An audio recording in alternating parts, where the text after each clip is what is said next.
өлкеміздегі білім беру ұйымдарының қызметкерлері. Өрлеу біліктілікті арттыру ұлттық орталығы, акционерлік қоғамы филиалы, Маңғыстау облысы бойынша педагогикалық қызметкерлердің біліктілігін арттыру институты ақылы негізде курстар мен семинарлар өткізеді. Курстар мазмұны сабақ беру процесінде мұғалімде туындаған проблемаларды шешуге негізделіп, оның кәсіби ішкі қажеттілігін қанағаттандыруға бағытталады.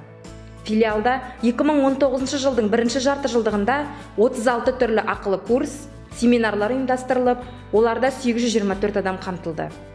Алдағы уақытта биологиялық есептерді шығарудың амалдарын қарастыру, химиядан сарамандық жұмыстарды мемлекеттік стандарт деңгейінде өткізу, география пәнінен олимпиадалық және қиын есептерді шығару, жаратылыстану пәндерінде ғылыми зерттеу жұмыстарының әдістемесін оқыту, өлкетану сабақтарын арнайы нысандарда өткізудің тиімділігі және тағы басқа тақырыптардағы проблемалық курстар ұйымдастырылады деп жоспарлануда.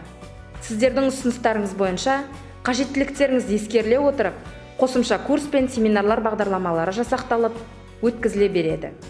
Курстар мен семинарлар мазмұны тәжірибелік жұмыстарға негізделеді. Яғни бағдарламалар саяхат сабақ, тәжірибелік сабақ, шеберлік сағаты, дөңгелек үстел, коучинг, тренинг, дискуссия және тағы басқаларын қамтиды. Құрметті әріптестер, біз сіздерді Маңғыстау облысы бойынша педагогикалық қызметкерлердің біліктілігін арттыру институтының Ақтау қаласының 26 шағын ауданындағы 60 ғимаратында күтеміз. Еліміздің болашағы жас ұрпақты оқыту мен тәрбиелеуде кездескен қиыншылықтарыңызды ынтымақтаса бірлікте жеңіп, туындаған мәселелерді бірігіп шешейік. Шәкірттеріміз де, өзіміз де болашаққа нық сеніммен қарап, алға қарай батыл қадам жасайық. Құрметпен, өрлеу біліктілікті арттыру ұлттық орталығы акционерлік қоғамы филиалы Маңғыстау облысы бойынша педагогикалық қызметкерлердің біліктілігін арттыру институты.